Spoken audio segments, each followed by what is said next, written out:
it now, but the idea of doing a talk like this is just kind of bewildering and I wouldn't say nightmarish. I'm very happy to be here, but you know, I'm a little worried that I won't be able to offer much in the. I'm not saying this to try and curry favor either, just to let you know, in case it's really drab, why. Because so that's in the mix. Also, I'm feeling a bit ashamed of my muddy shoes, but I had to walk through 3 or 4 slicks to get to the train station. That's it. Great. Well, let's start. Muddy shoes and all. I'm sure there were a few other disclaimers, but maybe as I remember them, I'll just pepper them across the talk. That's fine. So I thought if we could start maybe thinking about concepts and names and world building. I'm interested in the worlds that are created in your albums. To make obvious recent examples, the very different, but also I think curiously related communities in Peasant and in 2020. And also more recently, the plant-based theme or concept behind the songs on Henki. And I'm also interested in how these songs, maybe particularly Henki, how these songs deal with themes of life and death, renewal, growth, reincarnation. So how important is it to you to build an album or a collection of songs around a concept? I think there's probably a few. I mean, from a practical side, it's just a little easier when you have a framework like that, some kind of scaffolding to kind of hang things on. I think part of it is a little bit of your reaction against the way music seems to be going into more digestible chunks with Spotify and I suppose like a really extreme version of it is TikTok. Now, I don't really understand TikTok, but so it's sort of moving more towards the album long form is kind of appealing, just to go against what the kind of trend for singles. I think just as well, I was never so. I really admire a well-constructed story, but you know, in a film or a book. But I think what keeps you coming back is probably the characters and the textures and stuff like that. So I was always more drawn to like a fully fleshed out world. Playing Skyrim on the PlayStation was a big kind of game changer. It's just so I couldn't believe I hadn't played games in like 10 years or something, and then when I lived with Ben Jones of Jazz Finger, he had a PlayStation. I played Skyrim, and I couldn't believe it that you're stepping into this world, and it took a while to realize I could just go anywhere for miles, and so that I like that. So I kind of like the idea you might make a space. Each line maybe suggests something, but you're not given too much detail either. So the listener can hopefully create it. This is exactly what I was worried about, and which the initial disclaimer covered. This kind of loose talk. No, I think that's very clear to me. And I think the world of computer games, the world of albums, is an interesting comparison to make. And the characters, you mentioned characters. So obviously a world requires characters to people it. And I don't think I was maybe alone in thinking that the characters who create the world of an album like 2020 are not so far removed perhaps from the characters who create the world in an album like Peasant. Did you kind of see that in a similar way? For sure, yeah. And also like in the best books, and I always think the characters that are the ones that stay with you are the ones that you almost, not always, but you can imagine are almost yourself, or somebody you know, that they really might remind you of that. Like, I'm trying to think of an example of just off the top of my head. I'm thinking about like Lyra in the first Northern Lights books. She's not really fleshed out that much, but there's these key things which enable you to sort of put yourself in her shoes. Trying to think of another example, like Sugar in The Crimson Petal and the White, the great Michelle Faber book. So, these just almost room for you to inhabit the character. I kind of like that. Mm-hmm. I like to come across that in books. So yeah, with those albums, I mean, I don't think they're really fully fleshed out characters, but hopefully enough just that people can hang their own stories onto them. Is a hope. Whether it achieves that or not is not for me to say. But well, I think they do. I mean, I think they're. Thank you very much. I think they're brilliantly imagined worlds, but also worlds that allow a person to move around within them. So, how about? I mean, with the most recent album, Henki, there's this the concept that binds that is plants, botany, flowers, but at the same time, there's some really interesting character studies on that as well. And what drew you to the characters that you wrote about on that album? It's a bit of a mixed. In some ways, I think it's a less satisfying. The individual songs are fine. I think there's a few competing styles across, if I'm being really critical about it, across the lyrics. So you have a song like Sylphium, which I think is a really good character-driven and detailed kind of story of a family. But then you have maybe something like, just because of the nature of the music there wasn't a lot of room in a couple of the songs. Some of them are maybe thinner as lyrics, but they work within the context, I think. Sorry, what was the question? I've lost the gist. Just what drew you to these particular characters? I mean, so for example, you've got the stories of people like Isabel Cookson and Cooksonia, Donald Curry.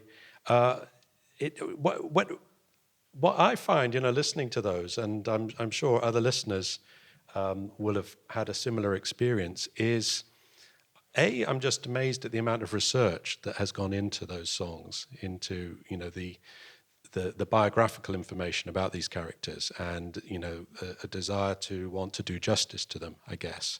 But also the fact that those songs then act as kind of prompts for research for your listeners as well, because a certain amount of stuff is explained within the songs, but because you leave that space that you were referring to earlier, there's also quite a lot for a listener to then go and find out. I know I myself went and did a lot of Googling after hearing those songs to find out more about the characters and also some of the plants that you were singing about as well. Yeah. So, I mean, what do you see the relationship between songwriting and research, for example? Well, just before I come to that, I think there's a slight function of leaving the space, which is sometimes you don't have a lot of room to play with, so you really couldn't do a fully fleshed out thing. So sometimes you don't really have the option. Sometimes you can shape a bit of music and just extend it, that if that's what it needs to make that. So like Sylphium would be a case in point for that one. That's a different shape because it needed to allow more detail for the people. Why to write about someone like Isabel Cookson? I just felt like I was thinking a lot about the last few years about. Had this idea about songs, like me getting less in the like it's less and less about me, and I think hence why I feel more and more embarrassed to be on a stage, although quite comfortable with it too. But like thinking about this idea of they come from the very old thing songs and they come of their own accord. I know it might sound like wishy-washy talk, but it really seems more and more like that the longer I do it. And with Isabel Cookson, I felt like I liked this idea. She was working with very old things and having to put herself back, tens of millions of years to imagine places and really go there. And I found there was some kind of a parallel there. Like a song to me feels like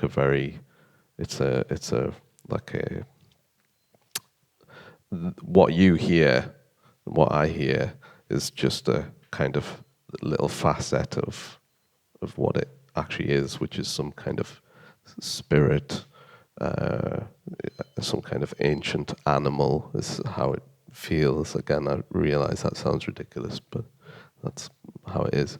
And I forgot your question, which was a good one. You've kind of answered it, I think. I was asking about the relationship between songwriting and research. So yes, I mean, as you say, you've increasingly turned towards these stories of other people, and some factual, some fictional. So you've got these sort of on an album like 2020, you've got sort of fictional characters who are very relatable. We recognize them, but they are kind of types. They are people that we've met, people that we know. But in this case, in a song like Cooksonia or in Methuselah, you're writing about people, real people who had some connection to botany or to in Donald Curry's case to trees.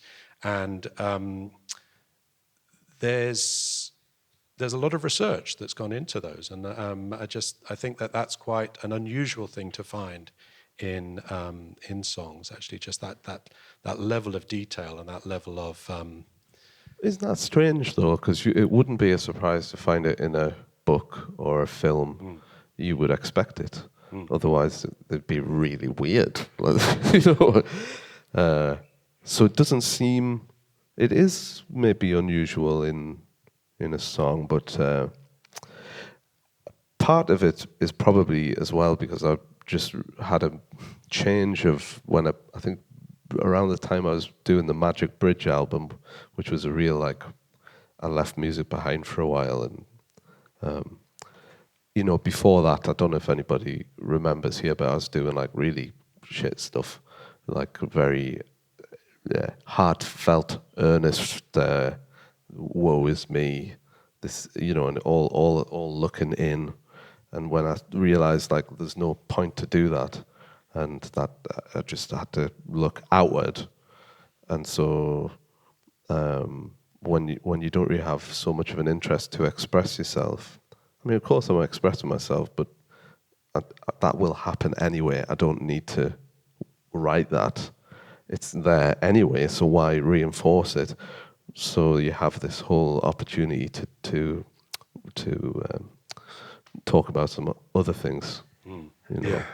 I mean, if you going back to say that to the Magic Bridge, then I mean, thinking about a song like Wooden Bag, for example, what strikes me in that song is that it's actually in the very neutral description. It's actually when you're not talking about yourself, you're devoting the bulk of the song lyric to what seems like a very neutral description of an object and a series of objects that are found within this bag that the song is about. And yet it's in that very neutrality that actually there's something, I think, quite universal there, because even if people who are listening to that have not had the experience of that particular object, there's something that they will recognize, that here are everyday objects that are being described in a unusual level of detail, I would say, in a song, and be able to kind of translate that into their own experience.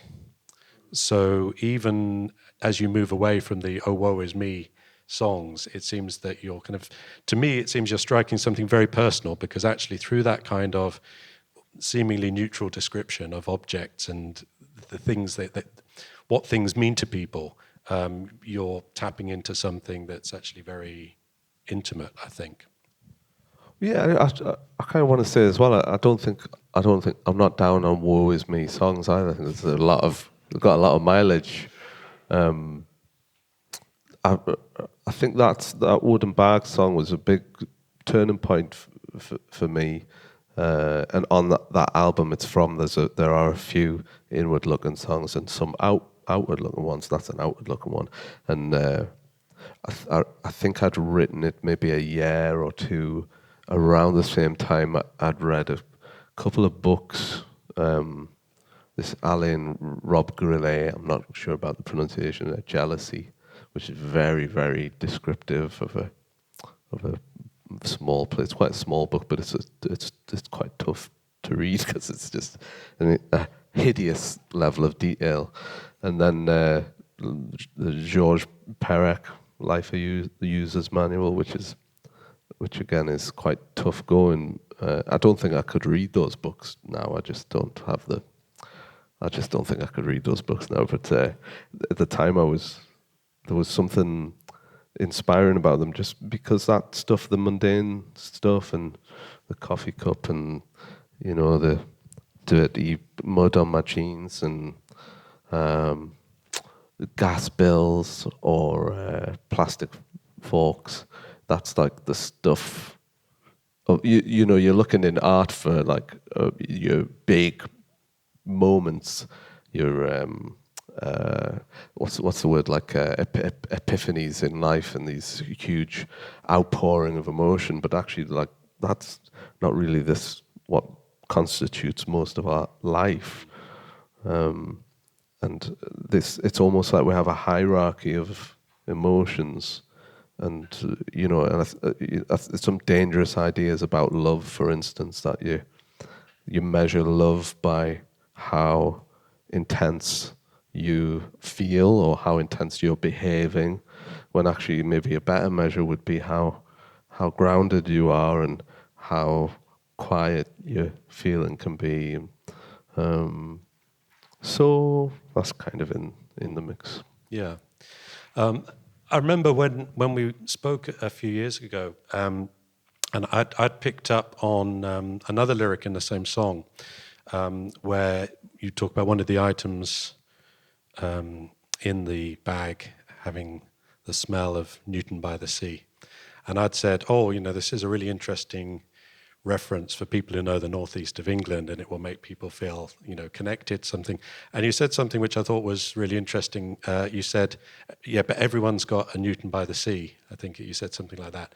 And again, it was that idea that there's that kind of detail, but it's a detail that whether you know the specific object, or in this case, place, there's something that goes beyond that. There's a recognition that there are places and things and objects and just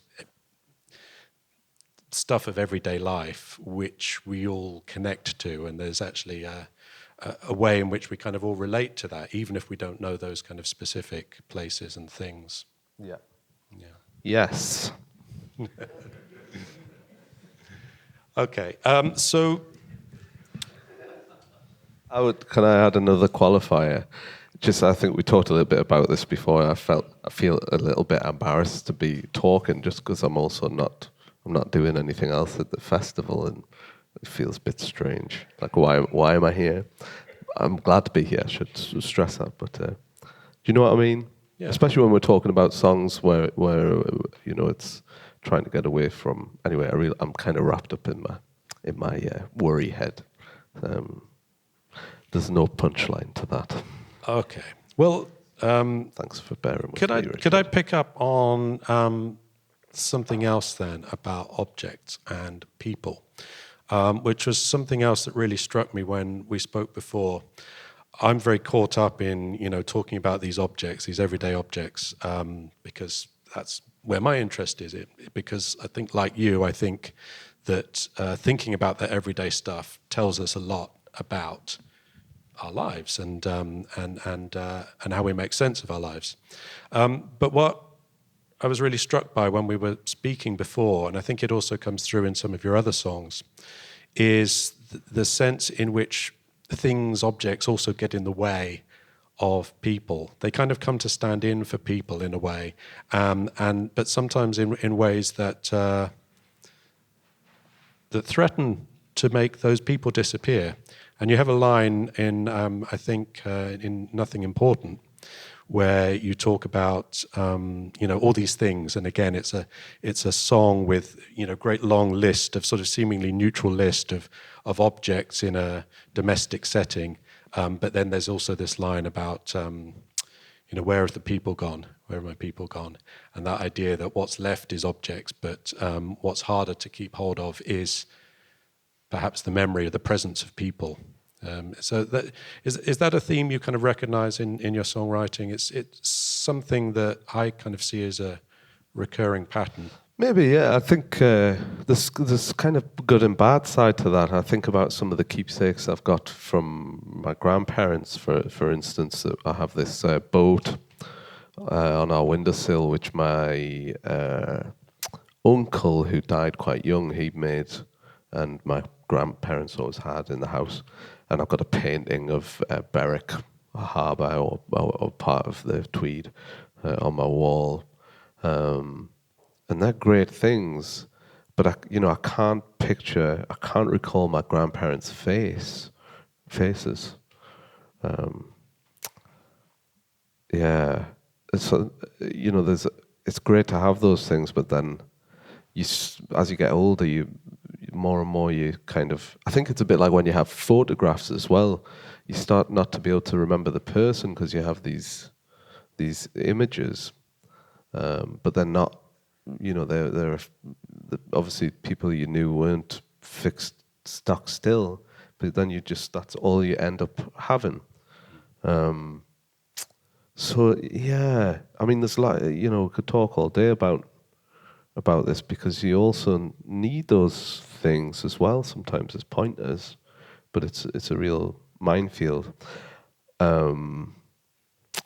Yeah, I mean, I think as well part of it is think about how much like desire to have things can get in the way of actual experience. I'm really guilty of it. Like I'll go through like phases of lots of eBay, Etsy, like just fixating on getting a new pair of boots or something, or some dandy waistcoat. I've never worn a waistcoat, but you know what I mean. Like you just get an idea, and then that's just every spare moment for weeks. When you could be calling your pal up who you haven't spoke to for a while, or you know what I mean. So, on the other hand, it's nice to have a nice coat now and again, or just something like that. So. It's a minefield, and Yeah. it's almost like it's not just about things, but it's about navigating your practical world and your spirit world, and you can't stray too far into either one. So yeah, constant knife edge, constant danger every hour. Is that Claire? Hi, Claire. Constant danger at every turn. So, I lost track of where I was now. So, I mean, I don't blame you. No, it was, just picking up on that. When you, as I do, when you look into, the way people study objects and things and what have you, one of the things you often come across is this criticism that, focusing all your time on things, on objects, takes you away from the living, the kind of points you were making just now. Phone someone up instead of, scrolling through your phone or what have you, or buying another phone. But at the same time, processes. So people often say it's that processes are more important than things. But I tend to think that processes rely on things, and things themselves are always in process as well. So things are always growing and decaying, and having lives of their own as well, I think. And I guess the way that plays out in music, particularly in the academic study of music, and some of my colleagues here will be familiar with this, is this idea of musicking, where people talk about, we shouldn't talk about music as a thing, an object, or anything like this. But you have to talk about music in terms of what people do, musicking, singing, playing, bringing people together, community, all the things that music can do. And again, I think, personally, I think that those things rely on each other. I don't think it's an either or. I think musicking relies on a lot of musical things as well. So in that sense, songs are things, I think, even though singing is a process. Yeah, it's interesting at the minute, like a song definitely, not now, but for a while, always was a thing. You had to have it on a record or a tape or what have you. And now it's back to being not a thing anymore. It's just a series of dots, or no, that's not right, is it? Zeros and ones. Yeah, I mean, it was only ever air in the first place, just moving a certain way. Which is all, even what we're saying now is just air and some electricity, and so it's all things that we're making all the time. But yeah, I suppose there's a big distinction between those things and made things, and surrounding ourselves with unnecessary things. I got a thing. I bought a fall record. I sold all my fall records a few years ago, so I've just started getting them back again today. That's a thing. Where did you find that? Beat Down. Excellent. So I think, in fact, I know it was Bob Dylan said, a song is a thing that walks by itself. And I quite like that because it sort of gets at that idea. It's nothing specific. It isn't anything specific, but it has some kind of shape, some kind of entity, something that's recognizable about it.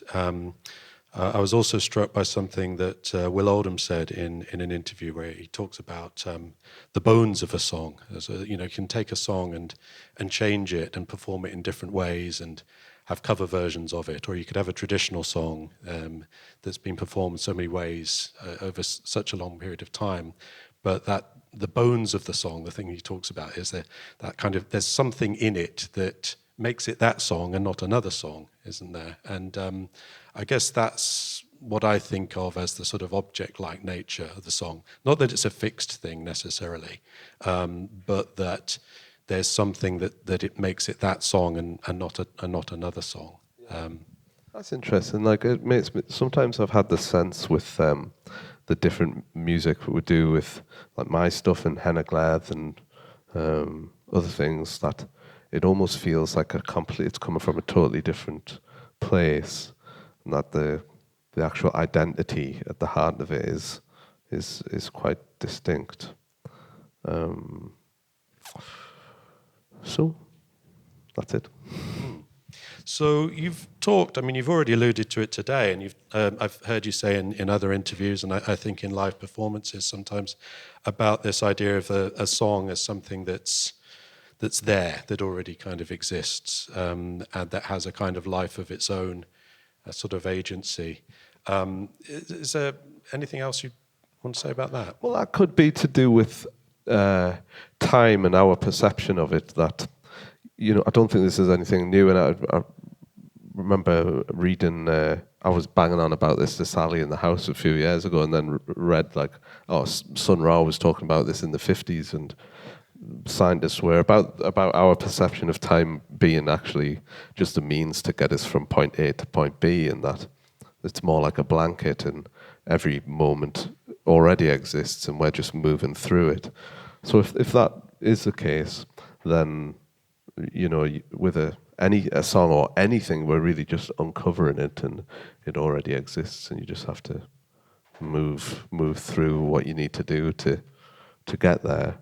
I definitely have a sense of that sometimes, and it's going to sound really daft. Like when I had a lot of these moments over the years, but when I started working in Windows when I was about 20, I got the 21, the second Fortet album, Pause, and I looked at the back and it had the Domino logo on, and I was like, I'm going to be on that label. It wasn't like an ambition thing or anything like that. It was just like, that's my label. It was a really funny feeling, and then of course you realise I didn't know anything about the label at the time. And then you do learn, and you go like, well, I'm definitely not ever going to be on that label.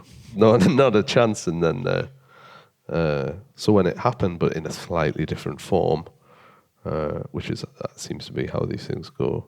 It's just like, yeah, of course, knew it. And lots of those kinds of moments. I think we kind of all have had those where you just kind of know when you're on the right stream or something like that, and you also know when you step out of the right stream. Maybe if you do the wrong thing or you make a bad choice or something like this. So it takes a while to get back into the universe you were meant to be in. Do you like the music of Eliane Radigue? Yes. I was just thinking about, in terms of like, I can't really think of many other. Oh, hang on, where the music is completely. How can I say it? The music is completely what it is.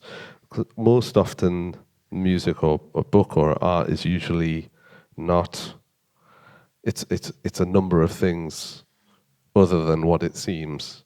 But her music isn't objective at all. It really is just like I mean, it's kind of what we're not talking about today.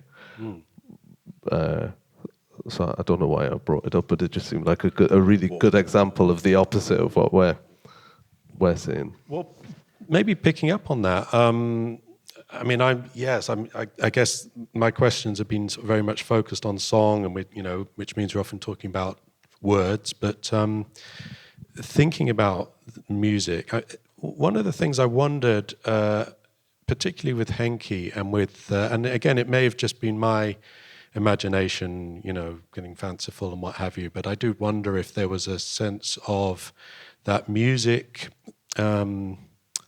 having a sort of plant-like quality, or having a kind of organic quality, a quality in which elements kind of bubble up and grow and germinate and what have you. And so, by mentioning a musician such as that, and if I think about a lot of electronic music, I often think about it in this way, of this kind of sort of organic elements of the music almost seeming to grow itself as it goes along. Was that something that kind of came up at all when you were working with Circle and talking about the music? Yeah, when we were first talking about it before we'd done anything, Yanni, the guitarist, we were discussing what it could be. We sort of said, like, we don't want it just to be another collaboration, because they're usually like interesting, but not.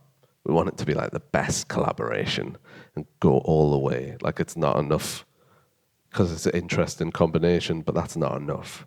And then he also said, I want the music to form more like a plant.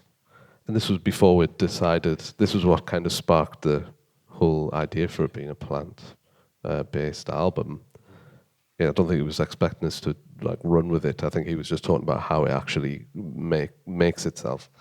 But it was a lovely way of looking at it. In especially with more kind of rhythmic music, which can lend itself to being quite fixed or a little rigid. I wondered about why there's such a strong link between plants and nature and electronic music. I wonder if it's whether it's something to do with almost like a reaction against worried, some kind of how can I say it? Like, because there's that degree of removal between the person and the thing that's making the sound, whether it's useful to use these nature ideas to kind of ground the techniques and the listening. I don't know. Anyway, that's an aside. Well, it could be that, and it could be also I don't know, going back to certainly early electronic music, maybe the idea of trying to keep something in control that sort of seems to be a bit haywire and all over the place. Which there are connections there with nature as well. Wires and synths and what have you, and electronic sound waves, possibly going off in all kinds of directions and needing to be let loose or tamed or whatever. Maybe there are just a lot of resonant analogies there between those worlds. Yeah. Can I just ask? I sort of felt myself drift a bit the last 10 minutes. Is it making any kind of sense? Okay. I would like always in a way you can't like eliminate worry, or you can't seek to eliminate anxiety by constantly seeking reassurance, because it's not very healthy. But just because it's just an hour, it seemed like a good idea if I could reassure myself a little bit. So this would be a much more interesting topic than songs. Well, if I may pull us back towards songs a little bit. Sorry. So, yeah, I'm still really drawn to this idea of the potential of a song, what a song can do. And I was struck earlier by your answer earlier on when you said, well, why would it be unusual for a song to, do this, to evoke a world, to, be the product of extensive research, what have you? That's what you'd expect from a book or a movie or something like that. And I completely agree. But I think it's very much the fact that often, there are songs and songwriters that do that, but often, in fact, that doesn't always seem to be the case. It's almost as if the kind of stories you tell in those very detailed, researched songs are, I think, quite unusual. So it strikes me that the song has a potential to do the kind of things that a movie does and that a book does and other art forms do. But that potential's not always taken up. Yeah, it's a funny one, and I've wondered about this for a while. Why we seem to have, I love a pop song, and I listen to a lot of music in I don't want to say a throwaway way, but like a casual way, functional way. Either put it on the kitchen whilst I do dishes, or have it on the car just to get you from A to B, or just whatever. But it does seem strange. It's almost like there's in the different arts, there's almost like this ranking system of how can I put it? Like we don't seem to expect a lot from a song, whereas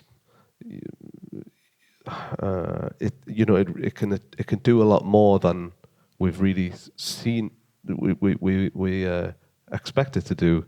So I think a lot of it's wrapped up with like adverts and TV, the way they use there, and it's almost to heighten a moment or to sell you something.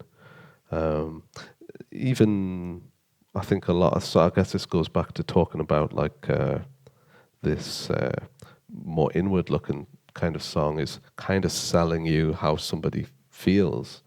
And I don't know, I just feel like the combination of word and melody can really have an effect on somebody's being.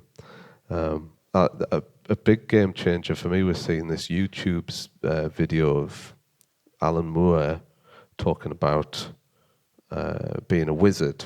When he turned 40, he told all his friends he was a wizard. and then he had to find out fast what it meant. But he speaks about back in the day, to cast a spell was simply to spell. Not everybody had access to the written word. Not that many people could read or write. Probably wealthier people and those involved in Christianity. But for most people, it wasn't available, whereas now it is. That's a good thing, of course, but maybe we see people using magical techniques. You see Donald Trump using it with repeated slogans, advertisers using spells all the time and combining music with words and images and to get inside your mind, to control how you might feel about something.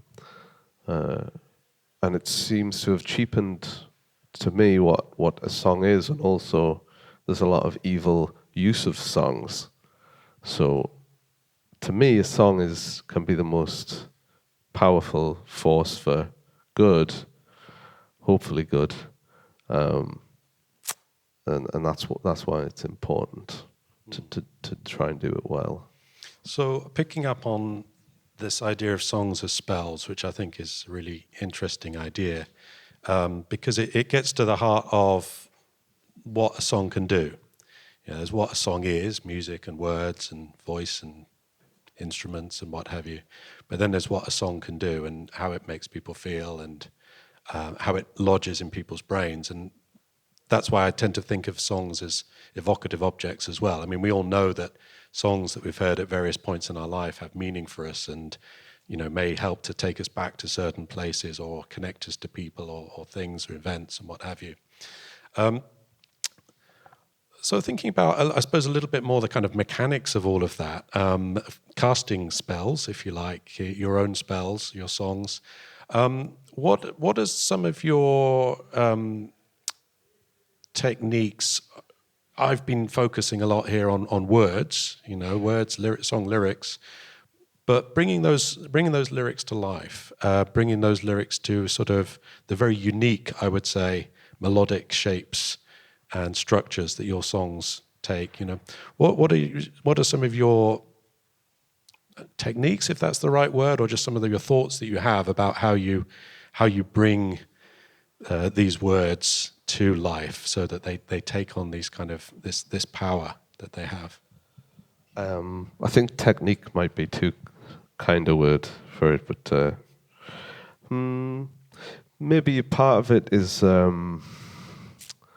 like you know, you have the melody. I tend to have the music for a whole album at the beginning before I write any words, and then I'll write the words all in one go, maybe over, I don't know, 4 or 5 months, something like that. I think a part of it is often the lyrics are the last thought, and it's almost, you think you should, because it doesn't look like much on a page. Our idea of achieving a lot is to fill a lot of pages, but I just think a bit more time is important. And like a successful day for me is if I can write like 4 lines. I'll be really, really chuffed with that. But quite often you'll go backwards and you just delete 4 lines. That's also successful, but it doesn't feel so good. So that's part of it. I think is just giving it the time. What was the question again? I had a good answer. No, I forgot. Yeah, I was asking about technique and bringing those words to life. Yeah. And, so another part is, you know, you have the melodies there, and it can be easy to get fixed on an idea you have of this song, because when you're playing it, I sing like nonsense words. So when you do it, you know, "Da kambala simba kolbu," and maybe it might suggest certain little lines here and there. But you know, they're the most natural words that come, so it's probably the best it's ever going to sound in terms of singing it, and it tends to be the same nonsense words after a little while. So when you come to the lyrics, it's almost just trying not to be too fixed on what you have got, and being willing to add in extra few syllables if you need if the right word is there. Instead of ending a line with a duh, you end with a duh, duh, duh, duh, duh, if you need to fit it in. Like, it's okay to cram it in. I'm not a great singer, so nobody's expecting, it's not going to be a problem for anyone, is it? Like, oh, that didn't end right because the rest of it sounds so great. You know what I mean? It's like, so, and then realizing like, oh, well, if I've got the room to do it at the end of the line, then I can do it over here too. And I can do it everywhere, and actually it provides, like, you hear it like in a lot of the classical composers are always putting in the melody might be the same, but they're adding in little motifs that weren't there the first time you hear it. So it kind of has that effect as well.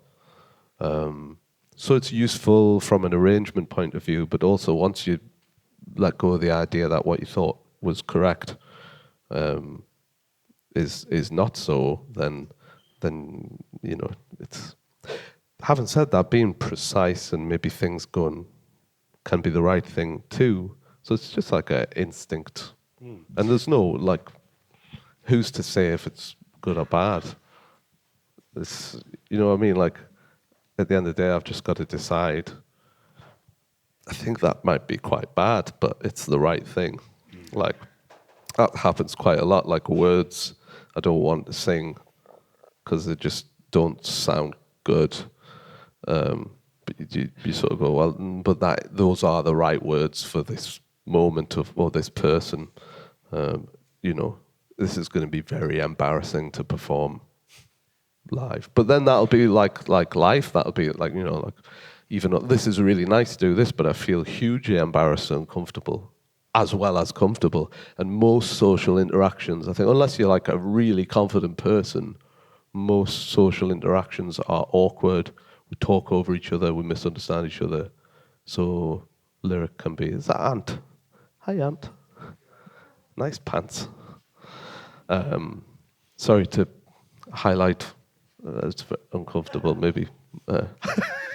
Just transferring the discomfort. Well, Ant just looks like a floating torso because he's blending into the wall there, just like a top half of a man.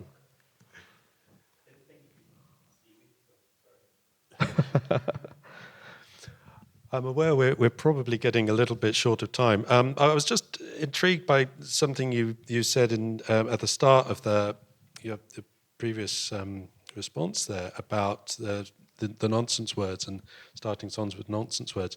Do you think is there something to be said perhaps about that being like the purer song? Do you think is that kind of nonsense word version for sure, of yeah. the song a purer song and which suggests that the song lyrics we end up with are almost some kind of compromise, some kind of way of bringing it back to earth or something.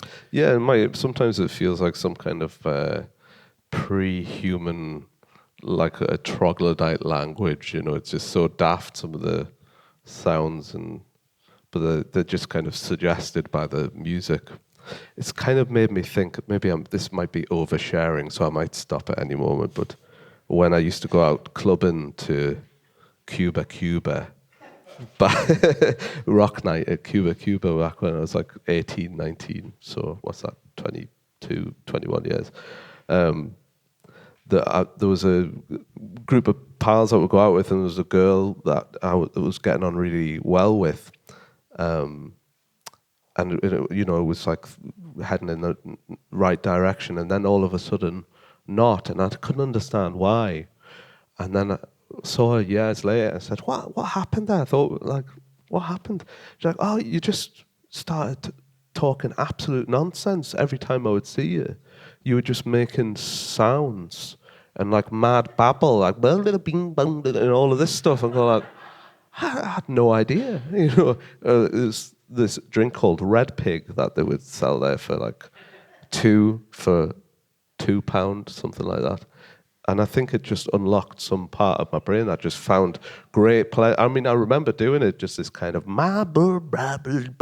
just really basic sounds and getting a total kick from doing that. But apparently I was trying to conduct conversations.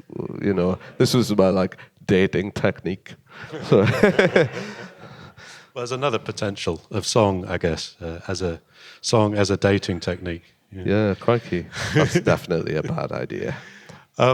I'm wondering, do we have time to, if anyone wants to, and if you would be willing to open up to any questions, maybe from the audience? Yeah. This one might be a bit personal, Richard, so feel free to throw me out. You talk about anxiety a lot, very open about this. And for example, for our exhibitions last year, it's funny because all of us have been in such a strange state for such a long time. You became, the way you talk about it on stage became a live rock, how I think a lot of this stuff. Well, the way you talk about it is really unusual. It's not, most people go on stage, go, here's the hit, blah, blah, do the song. And don't talk about how they're feeling. There is a performance, they're game based. And obviously, as you said earlier, I'm not trying to carry favour. But I think it serves a really useful purpose for the audience. What does it do for you? Does it just enable you to feel more comfortable because you've been upfront initially about your feelings about that from getting how you think that way? Yeah, for sure. And it's like, you don't want to, it's going to make it sound like a complete bastard, but like you know that there are a lot of positives to talking about it from a performance point of view. One, you know, like at least 50% of the room are going to be having some feelings along those lines, probably more. And there's a real contradiction at play as well, which is like, yes, I'm feeling those things and I do struggle off and on with them. But at the same time, I've sort of learned to be very confident about it, which might sound strange to be. We sort of see it as a negative thing. We don't want to be in a voice all the time, or we don't want to be come across as weak, especially, I think, I don't want to generalize too much, but like it's drilled into you as a bloke not to cry, you know, or stuff like this. And I know this is starting to be an old-fashioned idea, but it's still very deep-rooted. But yeah, just to be confident in that and actually, it might off-put some people, but probably not.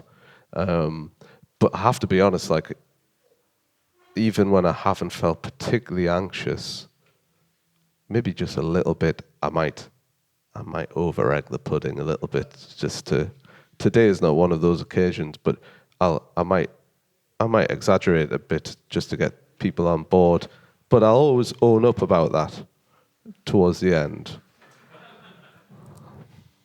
Okay, we've probably got time for one more. Yeah. Do you lead a rock and roll lifestyle when you're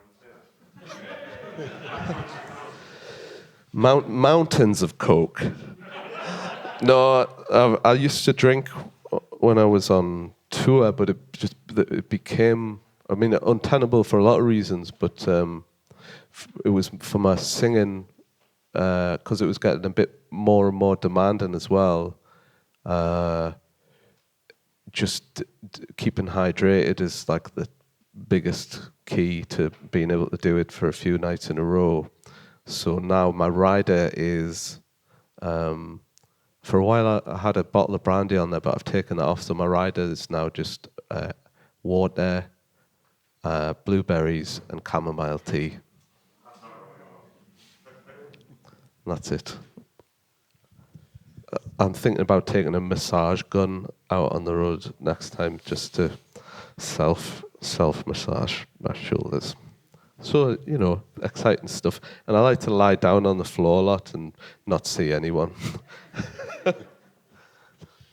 Brilliant. Okay, I'm aware that there'll be other events happening upstairs soon, so I think we better draw to a close there.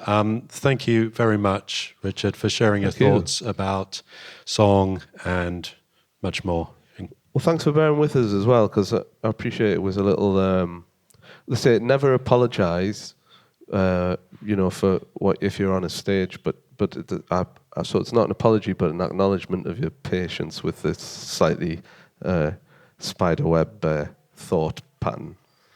But we got there. We did. My questioning is also spiderweb-like, so, you know. Thanks, Thank you very much, everyone.